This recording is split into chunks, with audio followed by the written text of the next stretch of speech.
नमस्कार मित्रों। जैसा कि आपको कल बताया गया था कि जिस क्षेत्र में लेखिका गंगटोक के लिए यात्रा के लिए जा रही थी, यूमथांग के लिए, वहां पर जितेन ने बताया कि मैडम, इस क्षेत्र में श्वेत पताकाएं फहराई जाती हैं भगवान बुद्ध के अनुयायी लोगों के द्वारा। अब आगे जो हमारी जीप थी वह इचकोले खाते हुए आगे बढ़ी। अपनी लुहावनी हंसी बिखेरते हुए हम जितेन बताने लगा कि मैडम, इस जगह का नाम कभी लॉन्ग स्टॉक है, जहां पर गाइड फिल्म की शूटिंग हुई थी। और तिब्बत के 30 खे बम्बन ने लैम चाओ के सेवन से कुंज तेग के साथ संधि का पत्र किया था और यही हस्ताक्षर किए। यहाँ एक पत्थर पर स्मारक के रूप में है। लेपच और भूटिया सिक्किम की इन दोनों स्थानीय जातियों के बीच चले अनेक साल के झगड़ों के बाद वहां शांति की वार्ता हुई थी। प्रश्न बनता है, कभी लॉन्ग स्टॉक क्यों प्रसिद्ध है? तो कभी लॉन्ग स्टॉक एक तो वहां पर गाइड फिल्म के कारण प्रसिद्ध था, तथा वहां पर जिस स्थान पर शांति वार्ता हुई थी उस स्थान के लिए प्रसिद्ध था, तथा वहां की जो स्थानीय जातियां थी उन जातियों में लंबे समय तक झगड़ा चला था। उस झगड़े का उन दोनों में शांति वार्ता हुई थी। अतः इन तीनों कारण के कारण कभी लॉन्ग स्टॉक प्रसिद्ध था। उन्हीं रास्तों पर मैंने देखा कि एक कुटिया के भीतर घूमता हुआ चक्र था। तब नारगे ने कहा, मैडम, ये धर्म का चक्र है, प्रेयर भीड़ है, इसको घुमाने से व्यक्ति के सारे पाप धुल जाते हैं। तब मैंने विचार किया, चाहे व्यक्ति पहाड़ का हो या मैदान को हो, इतनी वैज्ञानिक प्रगतियां हो चुकी हैं, लेकिन फिर भी हमारे देश की आत्मा एक जैसी है, क्योंकि लोगों की आस्थाएं एक जैसी हैं, विश्वास एक जैसे हैं, अंधविश्वास एक जैसे हैं, पाप पुण्य की अवधारणाएं एक जैसी हैं और लोगों की कल्पनाएं भी एक जैसी हैं। इससे पता लगता है कि अनेकता में एकता भारत देश की पहचान है। चाहे यहाँ पर कई कई जाति के, कई धर्म के लोग निवास करते हैं, लेकिन सभी के अंदर एक इंडियन भावना या भारतीयता की भावना, इंसानियत की भावना निवास करती है।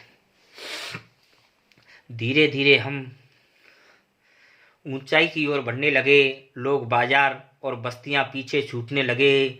अब पथरस ने चलते चलते स्वेटर बनाती नेपाली युवतियां और पीठ पर भारी भरकम कार्टून ढोते बोने से दिखते नेपाली बहादुरों ओझल हो रहे थे।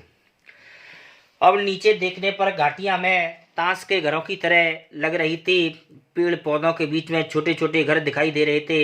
हिमालय अब भी छोटी छोटी पहाड़ियों के रूप में नहीं, वरन विराट रूप और वैभव के साथ सामने आने वाला था। न जाने कितने दर्शकों, यात्रियों और तीर्थयात्रियों के काम में हिमालय पल पल परिवर्तित हिमालय। देखते देखते सारे रास्ते वीरान हो गए, सकड़े हो गए, जलेबी की तरह घुमावदार होने लगे।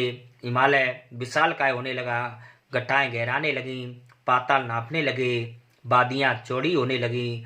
बीच बीच में करिश्मे की तरह रंग बिरंगे फूल शिद्दत से माने बड़ी तीव्रता से मुस्कुराने लगे। और भीमकाय पर्वत माने बड़ी बड़ी पहाड़ और घाटियों के ऊपर बने सकड़े कच्चे पक्के रास्तों से ऐसा लग रहा था जैसे कि मानो किसी हरियाली से भरी हुई गुफा है, और उस हरियाली से भरी हुई गुफा के बीच से हमारी जीप निकल रही है।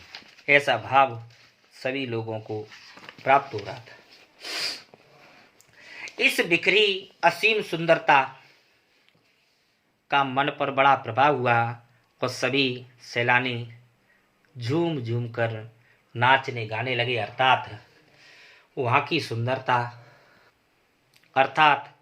सुंदरता इतनी ज़्यादा थी कि सभी लोग उस सुंदरता से भाव विभोर हो गए और गाने लगे कि सुहाना सफर ये मौसम हंसी, सुहाना सफर ये मौसम हंसी, सुहाना सफर ये मौसम हंसी, सुहाना सफर ये मौसम हंसी।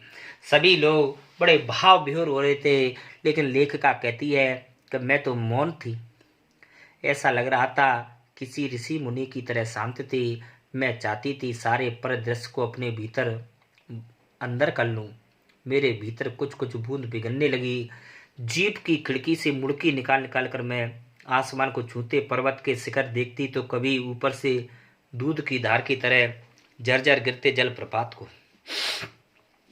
कभी नीचे चिकने चिकने गुलाबी पत्थरों के बीच इठला इठला कर बहती चांदी की तरह कौंध मारती बनी तिस्ता नदी को, जो सिलीगुड़ी से हमारे साथ ही बह रही थी, पर यहाँ उसकी सौंदर्य पराकाष्ठा पर थी। इतनी खूबसूरत नदी मैंने पहली बार देखी।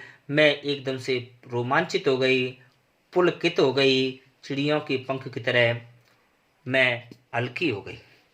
लेखिका कहती है कि उस हिमालय को देख करके, उस सौंदर्य को देख करके मैं भाव विभोर हो गई। मेरा अंतर मन प्रसन्नचित होने लगा।